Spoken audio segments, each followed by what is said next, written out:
Episode number 177 is live here on Monday, April the 6th. Sunday Golds, a Florida State baseball podcast. Ariya Masudi, Brett Nevitt, we're happy to be back with you, and even more thrilled that the Seminoles took care of business on the road against a really good Virginia team in Charlottesville, a top 10 matchup, and the Seminoles take 2 of 3. And a good week overall when you go 3-1 away from Tallahassee. And to do it without your best player shows a lot about this group. So plenty to get into, Brett. I do want to thank our sponsors at Alumni Hall and at Metro Deli for being friends of the show. Alumni Hall will give you 15% off your entire order with the code SG15. Noles are back at Howser on Tuesday of this week against the Florida Gators. And what better way to get ready for Noles and Gators than to go get yourself a jersey, get some apparel, get a polo, 15% off, and let them know SG15 is the code and that Sunday Gold sent you, and they will honor that whether online or in store. And a really good friend of the program here for the last couple of years, a Metro Deli over there downtown at MetroDeliTally.com. Grab yourself a bite to eat before the game tomorrow. And one of the best places for lunch in Tallahassee. Brett, I think, as we talk about this weekend against Virginia for Florida State, there's so many different aspects that I think we could start off with. I think, though, from a 30,000-foot view from the sky, the first thing that comes to mind is just the resilience of that group to be able to endure what they endured last weekend in Tallahassee when they watched Myles Bailey with an air cast be stretchered off, right, and had to be wheeled off, out of Dick Howser Stadium. To be able to respond the way that they did this weekend, shows me a lot about the DNA of what Link Jarrett has tried to instill at Florida State. New recruiting class, new portal, new faces, but really that same identity of you're going to fight for 27 outs no matter what you have available. And at the end of the day, you go home knowing that you gave it your best, right? Whether it's enough for a victory or not, you knew it wasn't because you gave the game away to the other team. You were out there scrapping, competing, and that's been a hallmark of Link Jarrett coach teams, whereas you and I have questioned that in the past, right, with different teams at Florida State, of whether they would actually fight you for 27 outs and whether they would actually be able to go toe-to-toe. And maybe you don't have the Jimmies and Joes, right, that the other team had, and maybe there was more talent on the other side, but that you would fight and find a way to scrap. And I thought this weekend we saw a lot of that. And that comes from so many different names of guys that had their number called to have a bigger role and to do more and to have their role change and increase. And they stepped up, man. And that, to me, even before we break down each individual game and the performances, something I found myself thinking about Saturday after the series clinching win and the Sunday. This group will fight you. And there's a DNA that's very apparent and a culture for what Florida State is expected to be year in and year out under Link Jarrett. Yeah, I think it's just a winning culture, and it's got a lot of guys that are used to winning, and a lot of guys that, even though like half the roster is new, there's still that other 50% that's been here and done that. And we had talked about, and the staff had talked about, it's not just like one person who has to step up and replace somebody. It's a whole group effort, and everybody's just got to give a little bit more and get a little bit better. And I think when things like this happen, sometimes things can go in the wrong directions, but other times it can bring a group together. And I think we saw that this week, and I think getting away from home too, kind of, even though they weren't able to be with Myles this week, can be good for them, and getting away a little bit, and they kind of ran with it, and they ran with some momentum that they built on Tuesday at Stetson, in a tough place to play where they usually don't get good results. But yeah, overall, just really impressed this entire week with the effort from the guys, and I felt like on Sunday or Saturday, my days of the week were messed up this entire week with the Thursday to Saturday series all day. Saturday, it felt like Sunday. But on Saturday, I felt like that was the best energy from the entire team that we've seen all season, maybe. Just I feel like you could see it. You could see it and feel it through the TV screen. Like, and it started with Cal's homer early in the game and the way that Cal reacted to that. And you hope that that can kind of open the floodgates for Cal. But I just felt like all weekend you could feel their energy and their celebrations a little bit more. And I was really impressed all around with everything they did, both on the field and off. And I think that you hope that that can carry through. And we saw some things as well that like this can be sustainable. It's not like they just lucked into a series win. They could have swept Virginia. I mean, Virginia just had one more run than FSU in their beginning versus FSU's beginning in that first game. And I thought that in the first two games completely, it was even across the board, really. So, like, even without Myles, this is still a team that should be at the very top of the ACC, if not at the top of it. And this upcoming weekend will be a big test to see if that can sustain. You know the reason for that too, Brett? Obviously, and I'm asking rhetorically. When you can pitch and you feel good about the arms that you put on the mound, you have a chance. And we've seen baseball teams win national titles all throughout college baseball when they pitch it at a high level. And maybe some other parts of their game aren't as strong. And certainly you would have wished that Myles Bailey with Florida State this year, that you'd have him available in the lineup, because I do think he makes the margin for error a little bit greater, if that makes sense. He can clean up some mistakes and get you back into ball games by himself. But maybe this is not a team that can win games 12-11 like they did against Duke the Saturday that he went down and that he had a 2-run homer to tie it. But is this a team that can do enough offensively? And do I still believe they probably have the best weekend rotation in the ACC? I think the answer is yes. And when you feel good about that each and every game, I do think you can win a lot of ball games. You have a chance. And 11 used to say, and I know I've said this on the pod before, Mike Martin Sr. used to always say momentum is only as good as your next day's starting pitcher. And he would say that press conferences after FSU got beat 15-1. He would say that after FSU won games 20-0. And he would say that after close wins and close losses, because he was right. You're really starting from scratch with starting pitching every single game. And if you're Florida State, what Mendez, Beard, and Moore bring to the table, I would take over just about anyone in college baseball, to be honest with you. The trio.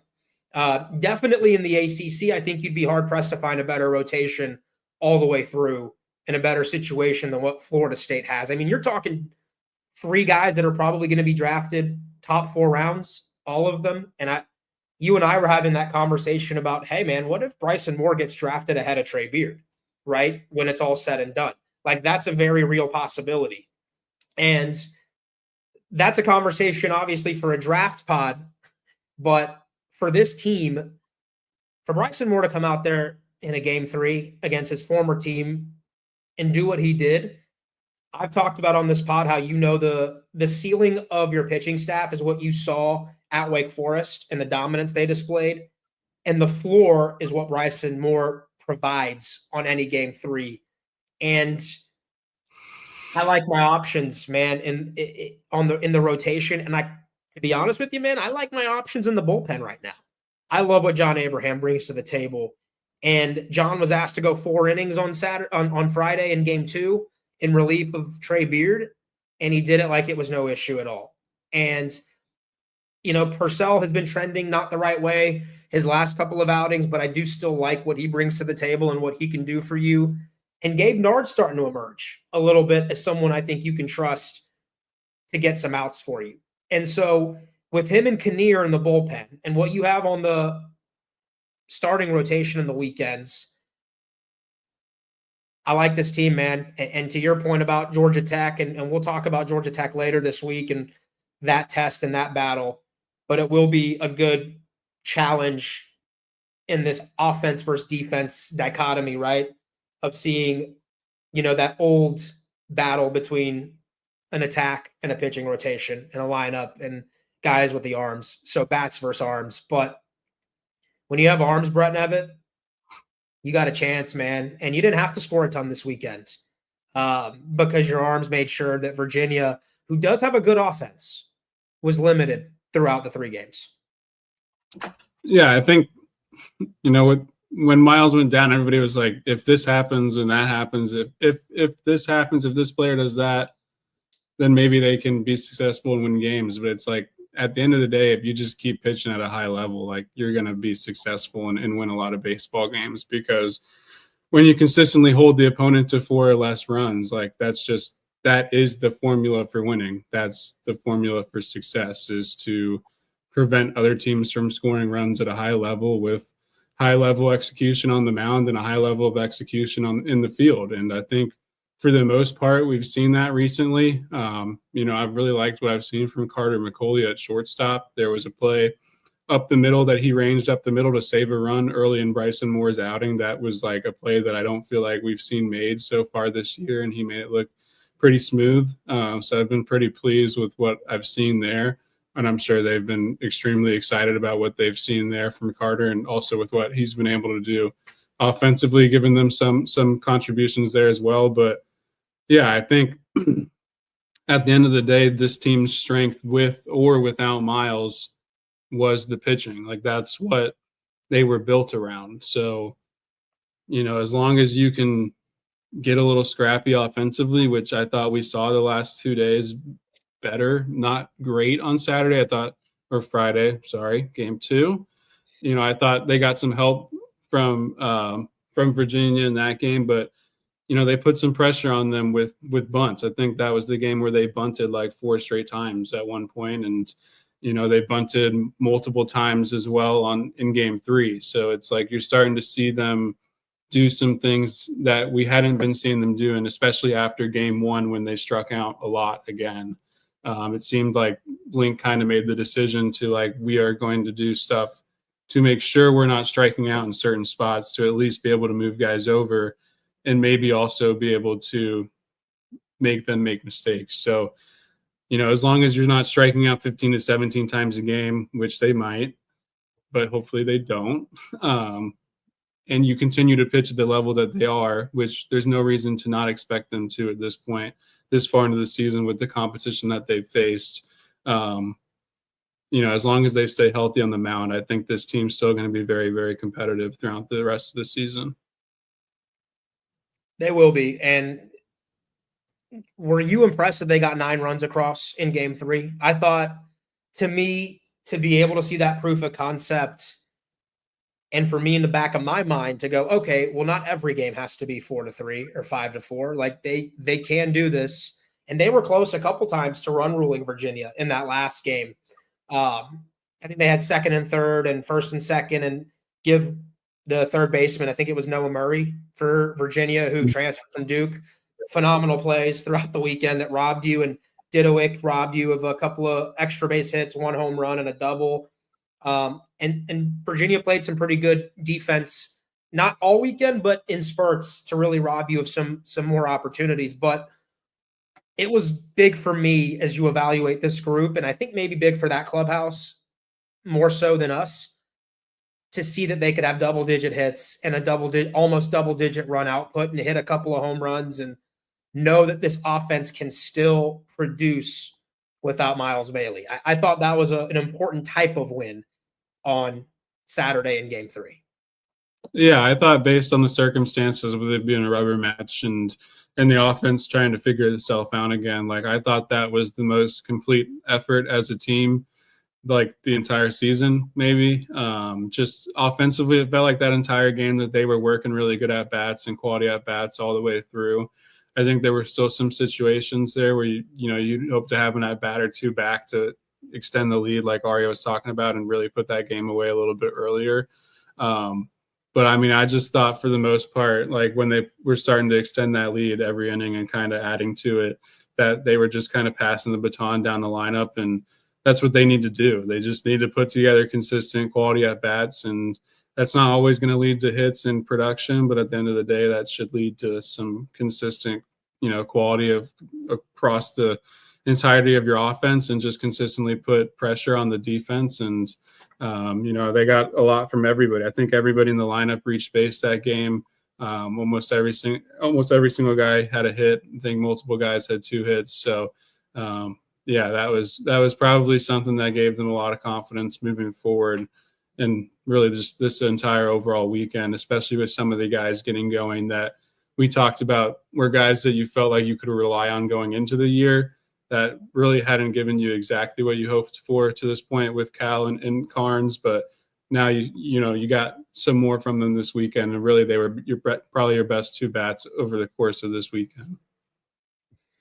Yeah, and I think those were the 2 names that, 2 of the names I should say that you thought would need to pick up some of the void that Bailey now provides without him being in the lineup. And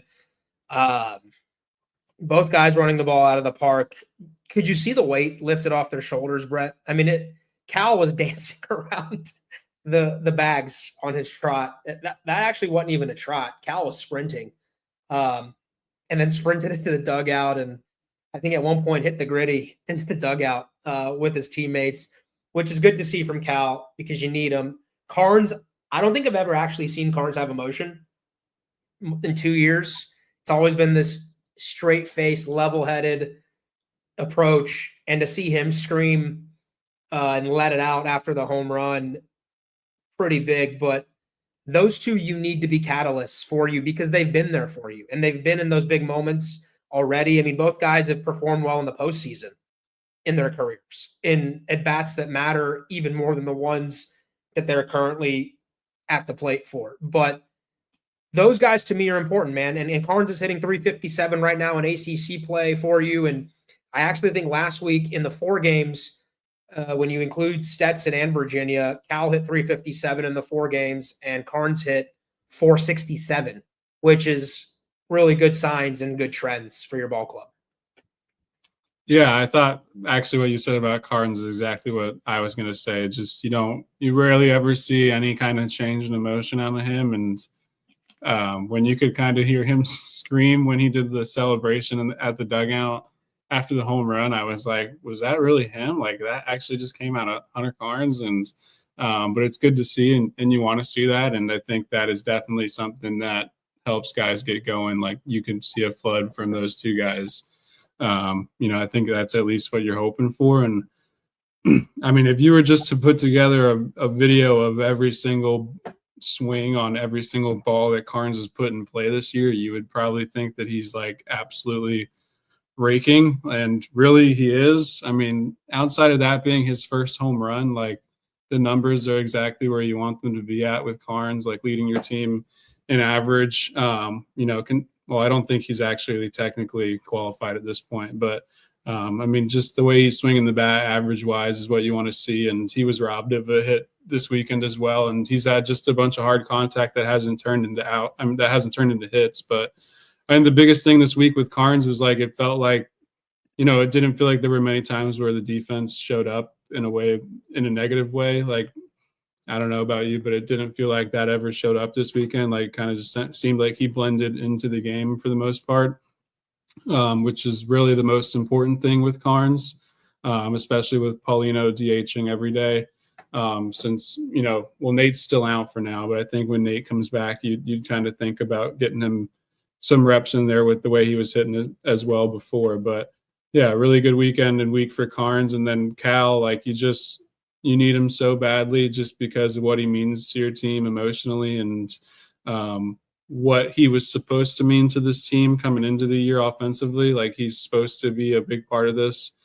He was hitting 4th on opening day, and for the first few games of the season, like I think that's where he was meant to be. He was meant to be in the middle of the order, and he's kind of starting to creep his way back up there slowly. And the third base defense is just so much better. Like it's just it's so much better than anything they have. Not that Bavaro was bad, but it's just like he makes plays to his left, ranging over to his left looks so much easier. And those are plays that I feel like they weren't getting very often.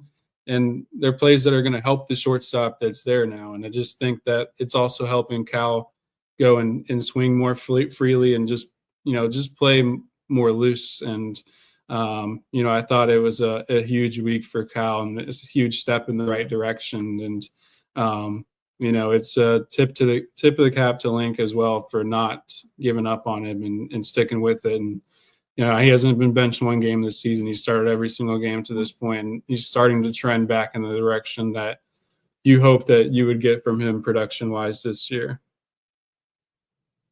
I mean, that's your captain. And without Myles, he's your only one that plays on a daily basis, right? That's in there and is in the fight with the guys. And you could see what it meant to the team when he homered. And, that was as big of a celebration from all of them as we've seen for anybody hitting one out this year. And seeing the joy come back on Cal's face is really important. And seeing the joy come back on Carns' face, and a lot of these guys playing the game loose and having fun, because the Sunday game against Duke was rough. I mean, it was, I don't want to use the term funeral, but it was pretty morbid to walk out there. And, it was definitely the vibe was down. It wasn't surprising that they came out and Duke was up 8-0 after 2 innings pretty quickly in that ball game. So to see the guys figure it out, and that win at Stetson, we haven't talked about Stetson. I don't think we need to, other than it had been almost 10 years since Florida State had won a game in DeLand, and you did it with pitching, right? And you pitched at a high level again, and Cooper Whited, another one of those arms, man. I'm telling you, I like this pitching staff. Nothing about what Cooper Whited throws is sexy, but he throws strikes, and his changeup's better than I think people give it credit for. And when you throw strikes and you have a put-away pitch, you can get through an order once or twice, and that's what you need from him. Because I do forecast him as a bullpen guy for you once the midweeks come to an end. And him and Manka can give you some lefty options with Meeble. And then from the right-hand side, you've got Abraham and Purcell and Kinnear. And, can they get Nard firing on all cylinders? And then can someone who's younger also step into it, right, and feel confident by May and give you an inning or two when you need it. So I like these arms, man, and the confidence the team's playing with. Really good to see right now. And, really a big weekend for them mentally. I think Virginia's pretty good.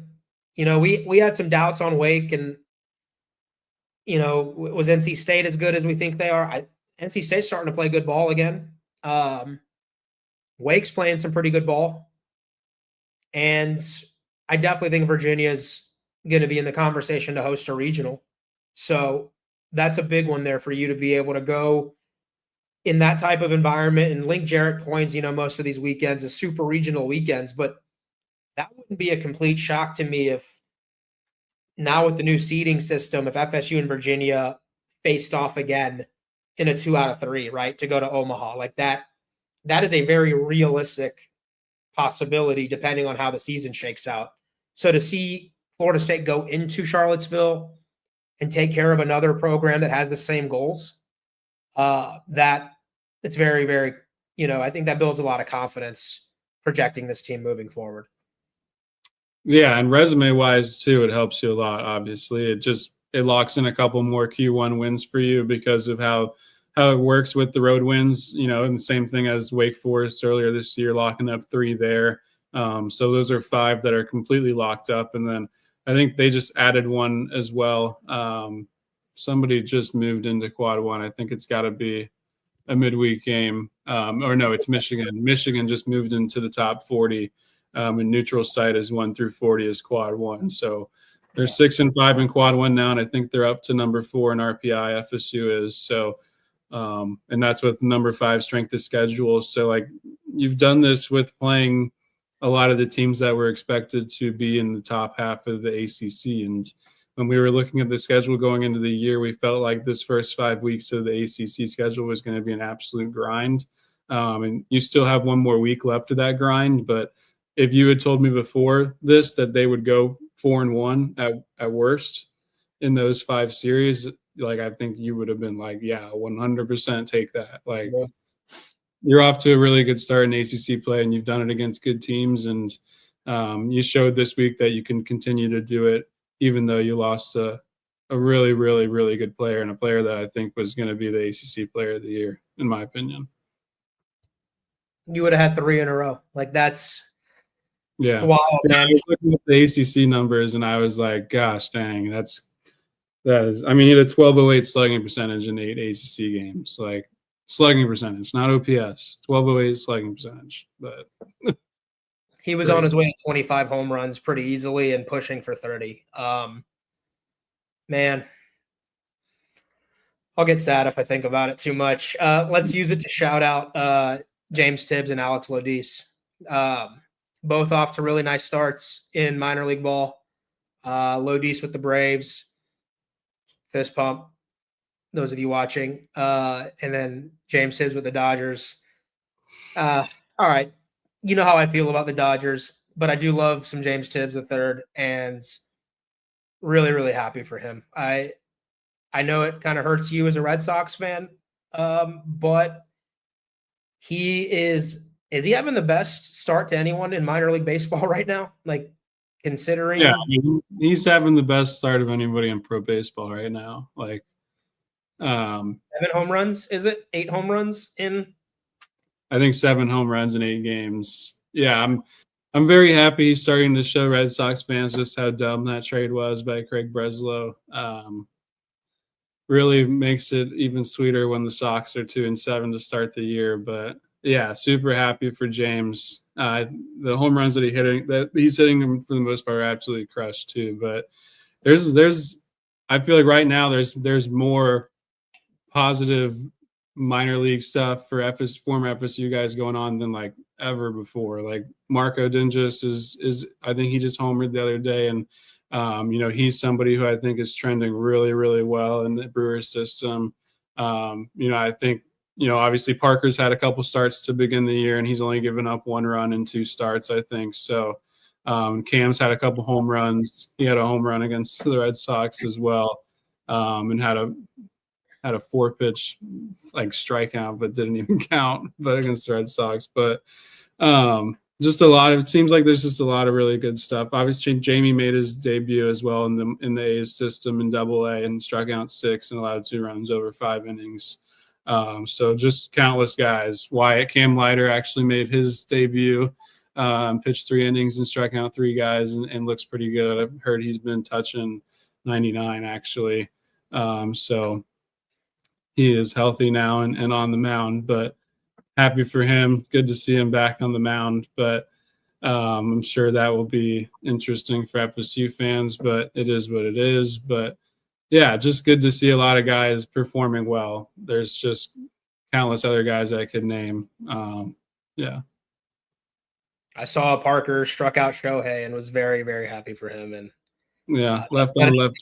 Yeah, that's not easy. That's not an easy guy to go get to strike out. So hoping that Parker's in the rotation against the Braves for the Guardians this weekend in Atlanta. And if that's the case, I'd have gone anyway, just being a Braves fan, but that would make it a lot sweeter to see Parker and TJ and Donna and the whole family if they're all going to be there this weekend supporting. So fingers crossed for James. I know it's a difficult situation with the Dodgers and they're loaded and how much actual playing time is available for him at the big league club right now. Could James be used as another piece? And his family's not going to want to hear this, and neither is he, but you wonder if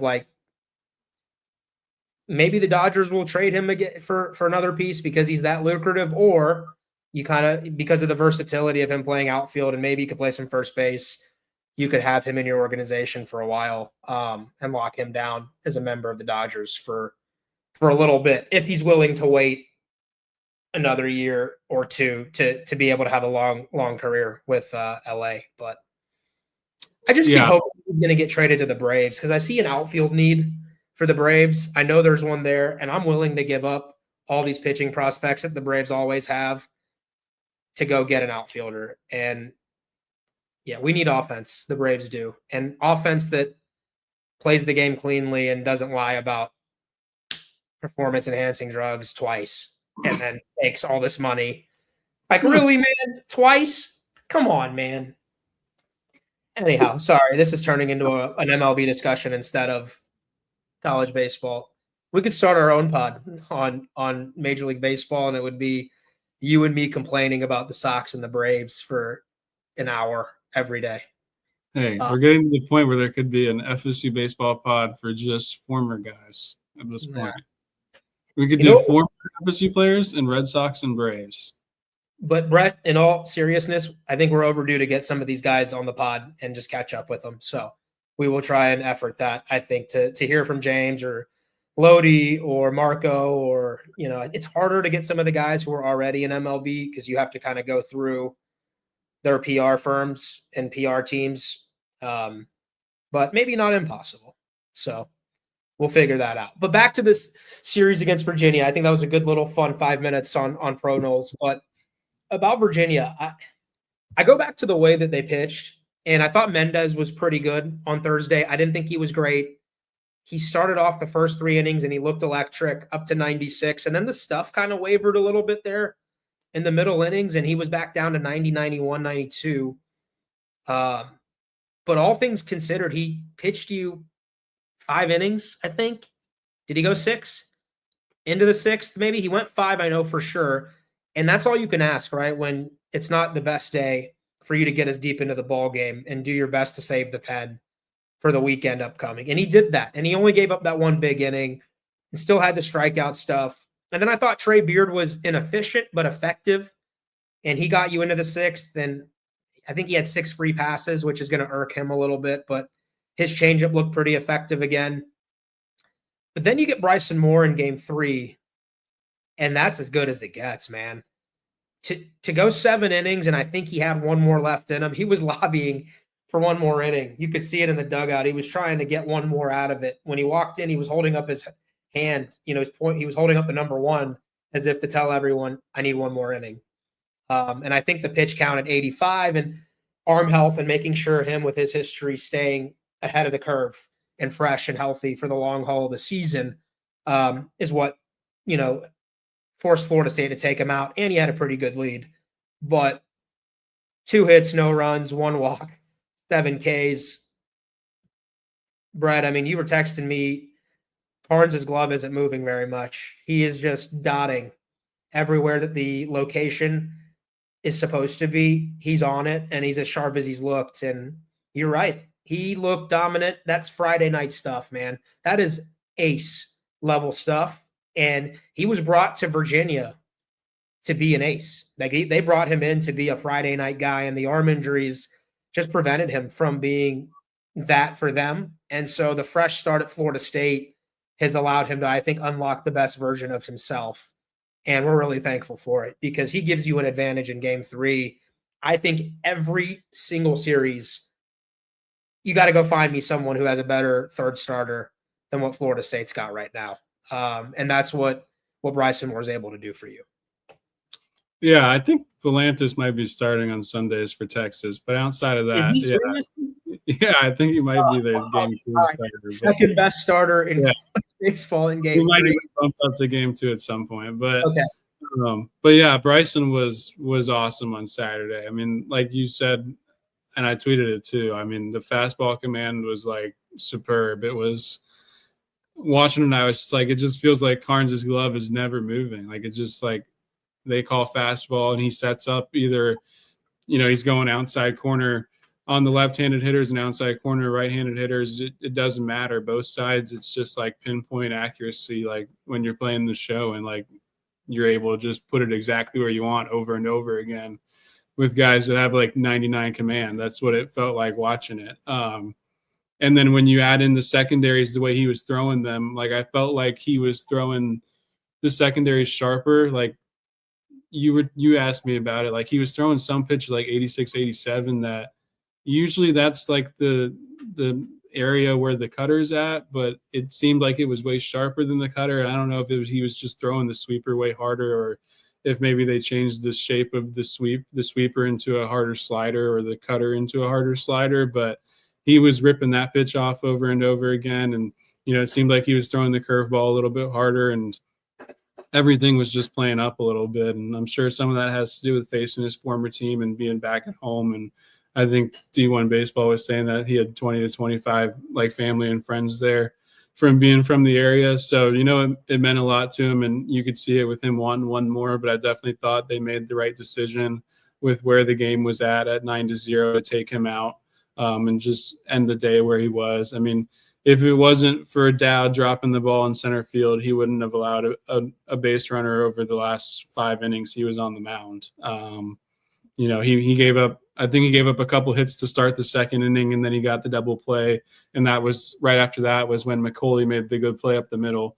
And he didn't allow another base runner until Dowd dropped the line drive with 2 outs in the 6th inning, came back out for the 7th and went 1-2-3. So just really special stuff. And the one walk was the leadoff walk to begin the game. So, I mean, literally after that, he was, you couldn't ask for any better than that. And to get that on a Sunday just is a complete, it's a series winner. It's a complete game changer for you. So, I think Bryson's a really, really interesting draft prospect. I know this isn't a draft podcast, but just it's something that's intrigued me for a little while. And we were texting about it on Sunday, and I've been texted about from some people in the industry. And, I've always really liked the stuff, the spin rates, everything metrically is really, really good. He just, for some reason, hasn't got as many swings and misses, just whiffs wise as I was expecting. But this is someone that's really in his first season of staying healthy, knock on wood, to this point. And, guys like that, they're kind of late bloomers. He's not someone that anybody was really expecting to be a draft guy this year. And now it's somebody that you're watching him on Sunday, you're like, this is definitely a top 5 rounder. Come on now. This is nasty stuff. And if you just get some more extension maybe, or you change some things with the deception, you could really unlock something there with something that you feel like is a starter's profile. And even though there is injury history, because of the injury history, the arm is very untaxed. There's not many innings on his arm from his college career to this point. So that's just an interesting profile to me. Yeah, and he gives you a chance again every game 3 to sweep or to win the series or to salvage, And again, we'll talk Georgia Tech, I think, later this week, and maybe we can get Bradley Smart from D1 Baseball to join us and talk that series overall. He's got pretty good perspective on the league and what that series could mean for the league, right? Between number 3 and number 5. That's as good as it gets in college baseball and in the ACC. But I do like the way Florida State matches up arms-wise to give themselves a chance in Atlanta. We'll talk more about that. Can we give a couple shout-outs to a couple hitters? I wanted to shout out Carter McCulley. I know you did earlier. 3 hits against Virginia this weekend. After 4 hits against Duke, he's hitting .333 in conference play in 21 at-bats. I think he's 7 for 21. And we don't need Carter to be a 400 hitter. Now, we wouldn't argue with you if you wanted to hit .333 the rest of the way. By all means, feel free to keep raking. However, if Carter can give you good at-bats and plays defense the way that we saw him play this weekend, I do think you're more than fine at that position at shortstop because he is defensively really confident and smooth, and he can make some of those plus plays. And at the plate, he barreled a decent amount of balls this weekend. He just missed his first home run of the season by a few feet, left of the foul pole. And I thought game 3 specifically, he really hit the ball hard and he caught barrels and had an RBI in there. And,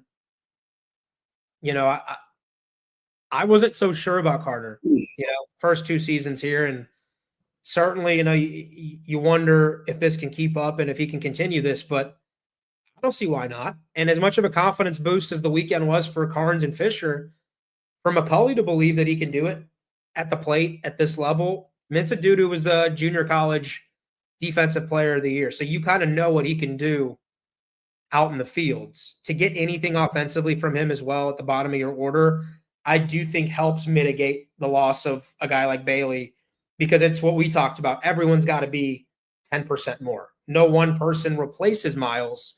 Everybody elevates their game just a little bit. And I thought Carter McCulley elevated his game this weekend in Charlottesville. Yeah, I mean, you make a difference by saving runs, and I mean, he literally did that in Moore's outing in that second inning when he gets to that ball up the middle, and then I think he got one of the bunts down in that second game of the series as well, and you have a lot of trust in Carter with the short game and what he's going to do there.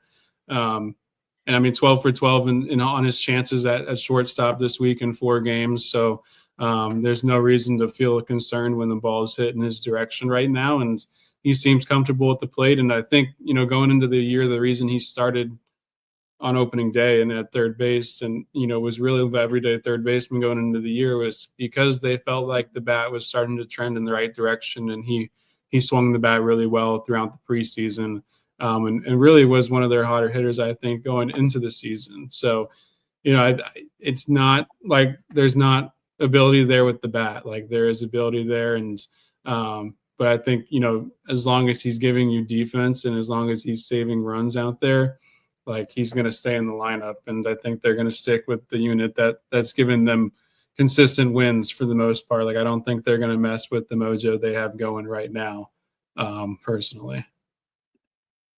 I wouldn't touch it either. You're winning games. The fabric of the clubhouse is really strong, and I think that stuff matters, right? When you don't have Myles in the lineup and a guy who can take advantage of mistakes, you need everything else to be right. And that includes culture. And I think McCulley's a great culture piece and he's playing well. And I think he does a really nice job for you in the field. If he can do this at the plate, and again, 333 in ACC play, I think you ride it until it proves otherwise. Another guy who stepped up, I thought Noah Sheffield had a good week, man, overall. He hit a home run against Stetson. And then I thought he hit a couple of big extra base hits for you against Virginia and had, I think, another double robbed and just missed a home run on a deep fly out in another game. And, there's always going to be some swing and miss for Sheffield. I think he's an aggressive hitter, right? Like there will be swings that you go, what are you swinging at? It's like he's predetermined. He's triggering on the pitch no matter what. If it's at his head or in the dirt, he was going for it. But he also provides some ability to really make some key at bats for you, right? Go in a positive direction. Like to me, he has a chance to have some big hits for you the rest of this season. And his ability, I think, the extra base hits is important. And if he can play a good enough second base to stick there, I would love to see that going forward. But it was good to have that spark, right? And the energy that he provides in a lineup. Yeah, when we talked on Monday about, what they would do with the lineup and, specifically the infield coming out, of last weekend, we didn't even really have Chef as an option. And, I think that definitely changes a little bit the outlook of what you can do offensively, production-wise, at least ceiling-wise, just because we know what Noah's bat can do for you when he is hot and when he's swinging it well. And you got some of that right away on Tuesday at Stetson when he hit the home run, and he had a few really good at bats being in that game. And I think he drove a ball out to center field pretty early on, and then he walked in his second plate appearance before hitting the home run as well. So yeah, when you're able to get him in at second base, it kind of changes everything a little bit. And I thought for the most part it actually looked pretty good. I was pretty impressed with the athleticism and the glove. I do think there's some concerns coming out of it with the throws a little bit. I do think sometimes when you see guys move back over to second base, like it's not like this is something new for Noah. This is what he played at Jesuit, and it's what he played a lot last year. And when guys that are on the infield at FSU, they work at all 3 spots. So he's got plenty of experience at second base, but when you move back there, sometimes, those shorter throws can, just reeling those in a little bit can be awkward. And I think we've seen a couple of those short throws get away from Noah. And one of them actually was on an awesome diving play that was like an incredible play that I would have never expected him to make on like a fully stretched out diving play, but just the throw got away from him. And then there was a throw in the 9th inning on Saturday as well. That was, a pretty short throw that just, it seemed like the ball just kind of popped up out of his hand. So you do need to monitor those a little bit, but I think for the most part, it's been good enough to feel like you can at least ride it out for a little bit because the athleticism in the glove is there. And as long as you can get the throws to be a little less shaky, like you could probably feel pretty confident about it. But I do think you're going to see them sub for him late in games, which I think we might have seen in one of those games. Or at least I guess you'd have to get healthier to do that, to sub for him late in games. Because the one game they did it was when Chase had rolled his ankle in between the two bags. So he actually moved to the outfield and someone moved on to the infield. I also thought Chase had a better weekend than his stats showed. I mean, he's still going to be unpolished, I think, in some ways. But I thought at the plate, he got robbed of a home run from the right side. From the left side, I thought he had some good swings and had one robbed by the shortstop Becker there on a looper I thought was going to get over his head, and had that big, I think, RBI in game 3 when the Noles were piling it on. And you need Chase, right? And he had some really nice plays in left field to rob some base hits for the Cavaliers. So he's going to have to factor into this thing. I think if you're getting to Omaha, it's because you're going to look up and we're going to be talking about Chase Williams doing some really positive things for you on this podcast down the road. So, yeah, I looked at Chase's numbers and it was like 133 for the weekend, 2 for 15. But to me, it could have very easily been 5 for 15. And I would take that every day of the week. Right. And he had better at bats than I thought he got credited for in the stat line. So I don't know if you want to comment on Chase, but yeah, I was just gonna say, I mean, he moved to the leadoff spot the last couple of days, the last 2 games of the series as they moved down to 3. Mm-hmm. So interested to see if that continues. That is something that we talked about a lot going into the season, and comparing him versus Dowd in the leadoff spot. And definitely think that Dowd is the better leadoff hitter, but you're trying to make decisions based on what's going to give you the best 1 through 9. Is that the best leadoff hitter you have? If Dowd is not going to be the leadoff hitter, I don't know for sure. I think you'd want to see Chase continue to try to drop the K rate and the whiff rate and just continue to try to get more compact and get more balls in the ground and just get the ball in play and continue to get bunts in play more and just be able to put his strength, which is his speed, into play, and to make teams have to really think about it because it can change games. And like Link has said multiple times now in the last couple of weeks, they need it. So yeah, I'm just interested to see if they continue to go with him at the leadoff spot. I don't know how they felt about it coming out of this weekend after those first 2 games, but it was the 2 games they won this weekend. So, and they got a little bit more out of the offense the last 2 games with him there at the leadoff spot. So that might be something that we see continue until the offense has, a drought or something like that. Yeah. Good overall weekend, man. Not a lot to complain about there. You almost swept. You got 2 big ones on the road. You're 9-3 in the ACC and RPI of 4. I mean, that's awesome. You're in the conversation for a national seed in April, and it's a job well done by this staff. And this group, I think, got a proof of concept this weekend on what life after Myles Bailey could look like in a positive direction for you. And I hope he can, soon come back and just be in the clubhouse with the guys. And I don't know if he'll ever be able to travel for the remainder of the regular season. Maybe late in the year he could, but I can only imagine the uplift that he would be to the team, right? Just to have him around and kind of be there for the guys in the dugout if he can be. Once he's far enough along on the rehab and hopefully being able to maneuver, because you have to be in a wheelchair for a little bit with that type of injury. And then I think eventually you can get to crutches, and then eventually it's not that easy to travel. I was told he's doing better. Spirits are good, and obviously it's a tough situation, but him getting closer to being able to manage the rehab process and all that, he's got to heal first, and then you rehab, and we'll stay up to date on Myles as the year goes along. That's still a captain for you, and again, I just hope he can get back in the clubhouse and in the dugout to be with his guys on some of these trips and at least at home, hopefully, kind of be there for the guys, for moral support and emotionally. I think that does matter, to be honest. But all right, man. Noles, Gators, Tuesday, round 3, 7 o'clock at Howser, ESPN2. You get a national televised game. Heard Carl Ravitch and Chris Burke on the call. So you've got a big time broadcast crew under the lights, national TV. And you need this one, man. I know fans, again, we've talked about this enough, but would really, really like to have one against them this year. I think you're good enough to win at least one of the 3. They're not 3 games better than you. Doesn't matter. So, and it always irritates me when they play some of their worst baseball before they play Florida State, and then all of a sudden they have a good result on a midweek.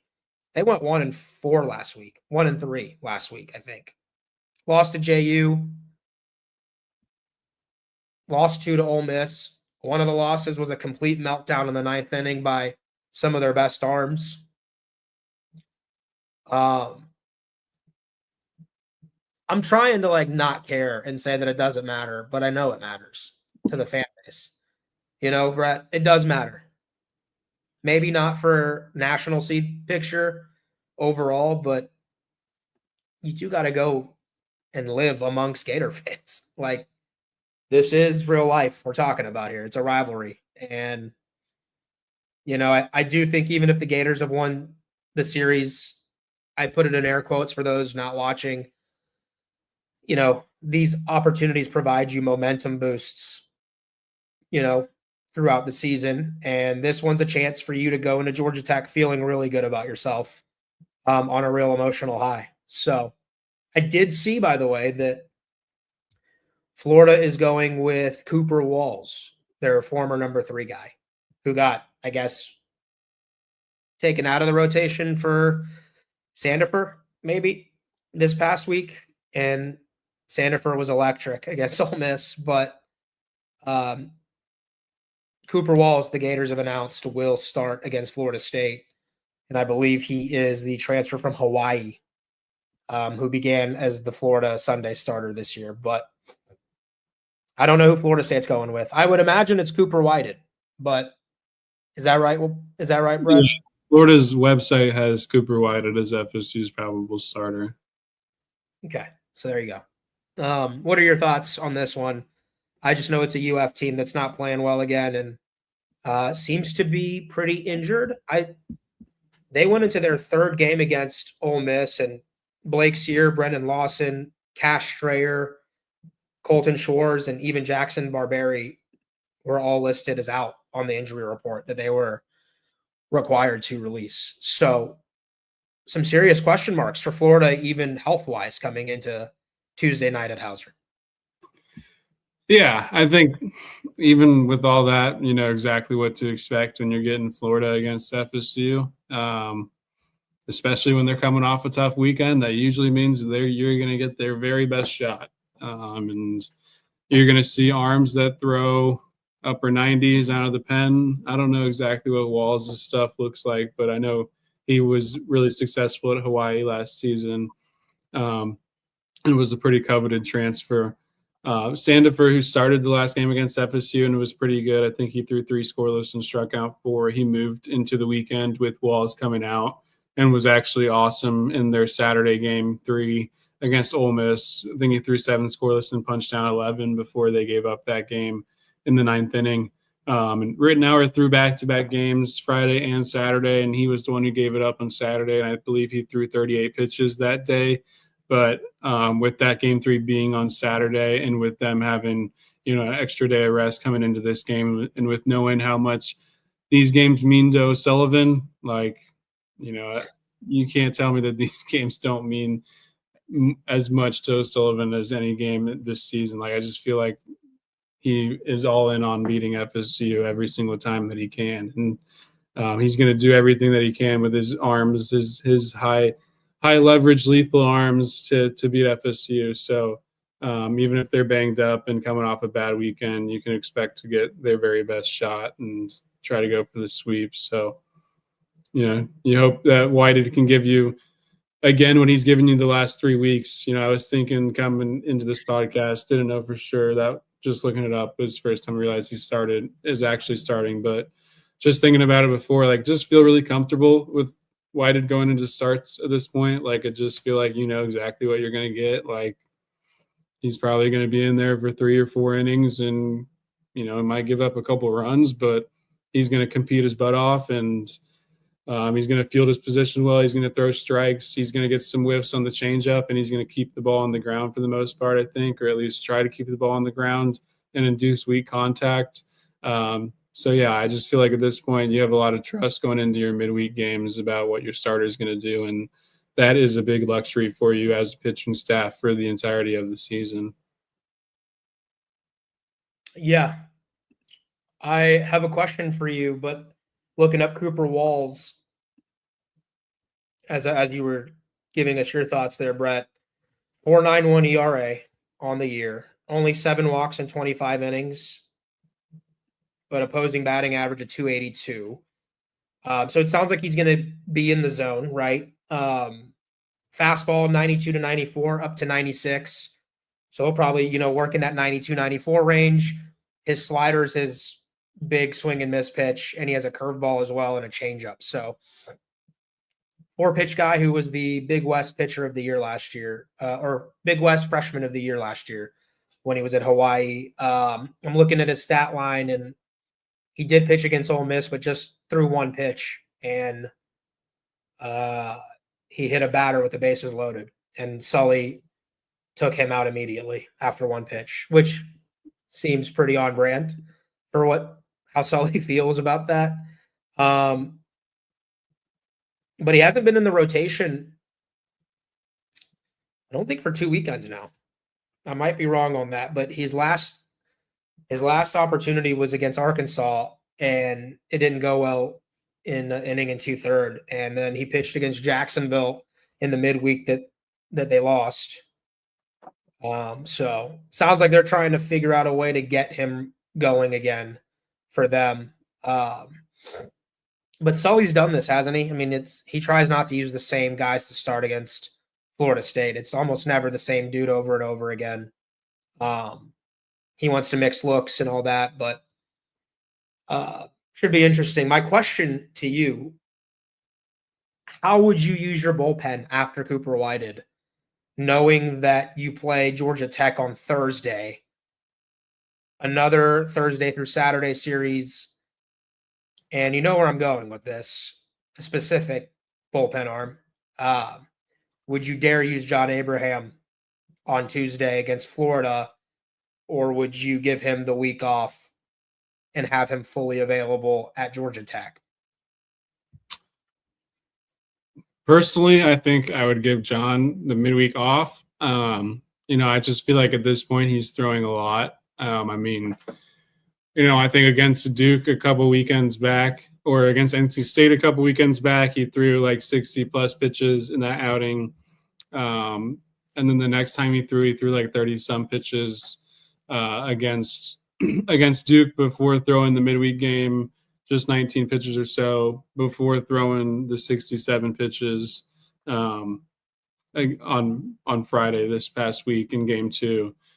So just knowing how much he means to your season, like I was going to say when talking about the series, like John, at this point, when John is brought into a game, if used the right way, feels like a win. Like John feels like a win. Like it just, even when you're up 1 run, it just feels like, no matter the situation, it feels like it's over. And that's a great feeling to have as a team. And when I thought Link used him great. Like I think they warmed him up a little bit in the first game when they got down 1 run, but then decided not to use him.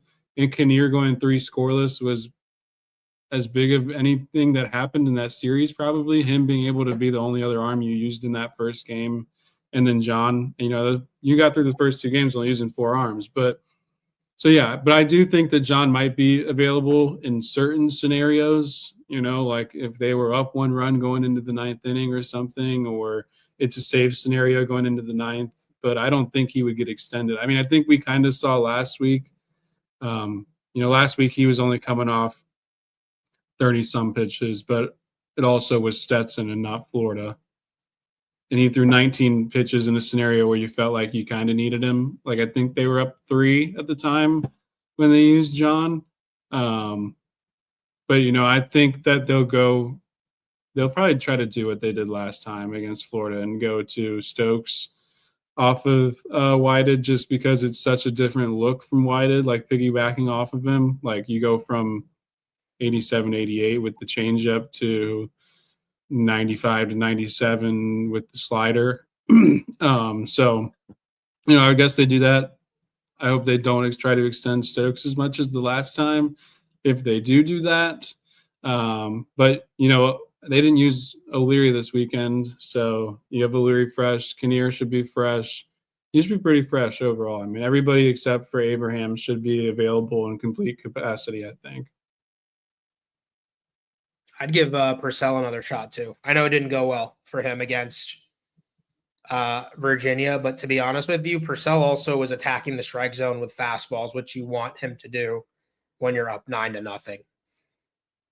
Yeah, that's part of the risk, right? That's part of the risk is, a team will ambush it.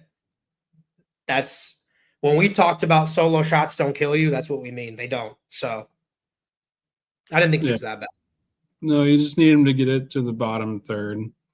You need them to get it to the bottom rail of the zone and not the top rail. I think they can do some damage on the fastball at the upper part of the zone. And that seemed like what they did. And they were just swinging away at that point, and they hammered some balls. And that park's not too big, but it actually seemed like it played pretty big in some parts this weekend at some points. But, yeah, it also isn't really a spot where I feel like he's used to coming in, like up 9-0. But you probably go there you don't want to mess around at all. You're just trying to get out of there with the series win on a rubber match. Yeah.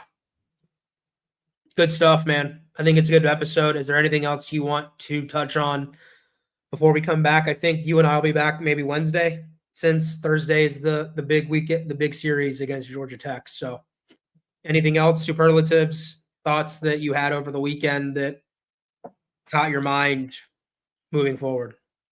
No, this is a really big opportunity of a week. 4 quad 1 games ahead of you, games that are all going to be quad 1 games the rest of the year. You feel like no matter what happens, you expect Florida to be in the top 25 of RPI, and Georgia Tech is going to be in the top 10 or so all year. So another really tough week coming up, and another really good week of opportunities to really, cement your resume pretty early on. We're still the Georgia Tech series is still only going to be 5 of 10 ACC series, so still a pretty long way to go, even though we're past the midway point. But yeah, it's another massive week. They just, every week's massive, but that's what baseball season is. It's just a marathon. Especially in this conference, man. ACC is really good. So you're going to have a lot of weekends back to back to back that really do matter. Interesting to see, by the way, that the SEC and ACC's RPIs not that far off this year, which the gap between SEC and ACC and everyone else is pretty big. And so I was looking through some of the numbers. So it's been cool to see the league has really closed the gap, with the portal and all that has allowed.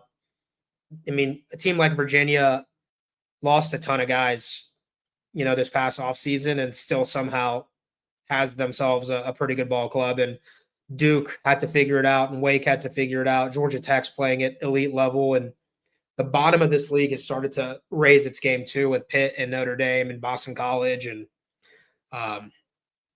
so on and so forth, right? The Carolinas and NC States have been there like they always are. And I actually do think Clemson will figure it out before the end of the year. I think they will maybe not be in the hosting conversation, but I think Clemson will still play some decent ball to end the year under Bakich. So hard weekends still remain. Miami's really good too, by the way. They have one of the better lineups in the conference, and they are mashing at the moment. So that'll be interesting to see. at the end of the year what Florida State and Miami might mean for the conference and for the hosting picture. So, yeah, man. Well, I think if you're all good, let's sign off on this one and put a pin in it, and we'll hope for the best against the Gators and come back on Wednesday and give this thing a go. Yeah, let's do it. All right, man. I think episode 177, a wrap. Those of you listening, please subscribe to the podcast. Leave us a review. Give us 5 stars. Apple, Spotify, Google, everywhere else you get it. And please subscribe to Brett's YouTube page where you can watch these Sunday Golds now. We will set this thing over the feed and probably go live here in a couple hours on social media. But Brett and I hit the record button a little early today and got this thing done. So I think that's going to do it for Brett and Evitt. I'm Ariya Masudi. You've been listening to Sunday Golds.